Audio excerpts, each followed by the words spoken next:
What is the coolest thing your teacher have ever done? I'll tell you about the time my chemistry teacher absolutely blew everyone's minds with a liquid nitrogen demonstration that none of us saw coming. It was a regular Wednesday afternoon in the school's chemistry lab. Mr. Lawson, our teacher, was known for making lessons interesting, but this day felt like it was going to be something special. We had been learning about states of matter, gases, and specifically the properties of liquid nitrogen, how it's so cold it can freeze just about anything instantly. The room was buzzing quietly as he brought out a large steel flask filled with liquid nitrogen. He explained how dangerous it was, the extreme cold, and how you shouldn't touch it directly. We were all paying attention, some of us edging closer to get a better look. Then, without any warning, he pulled on a thick, insulated glove and plunged his hand straight into the flask. The whole class gasped. He held his gloved hand there for a few seconds, then pulled it out and rested it calmly on the desk. There was this eerie silence. We stared at his hand encased in the glove, and then, almost as if it was the climax of some magic trick, he took a hammer and slammed it down hard on the glove. The glove shattered. Bits and pieces flew everywhere. Small red fragments scattered across the desk and a few bounced onto the floor. For a moment, my brain couldn't process what I was seeing.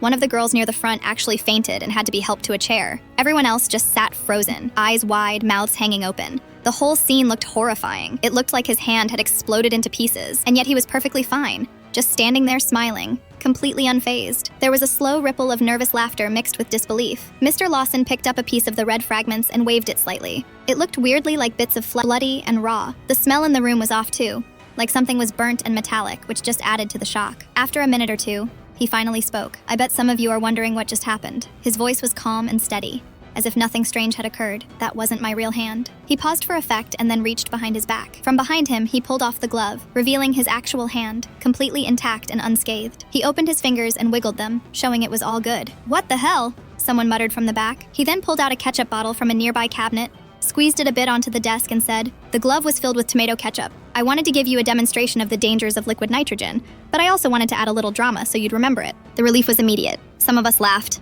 others shook their heads. The fainted girl was starting to look better and was given some water by another student. Mr. Lawson went on to explain the science behind liquid nitrogen, how it's so cold that if he actually did stick his hand in it without the proper protection, it would be severely damaged. The glove was an insulated one, but the ketchup inside was just there to make it look like his hand was frozen solid and then shattered by the hammer. He told us that in real labs, people use special gloves and tools when handling liquid nitrogen to avoid injuries. He also emphasized how important it was to respect these substances because they were dangerous. That demonstration stuck with me for years after. Not just the science, but how Mr. Lawson combined a bit of theatricality and humor with real chemistry knowledge to make us all sit up and pay attention. It was the coolest thing any teacher had ever done in front of a class. No one in the school forgot the day Mr. Lawson smashed his hand with a hammer, and the classroom turned into a mini horror scene before revealing the ketchup trick. It was a moment that blended shock, fear, and relief all in one, and it made the lesson unforgettable.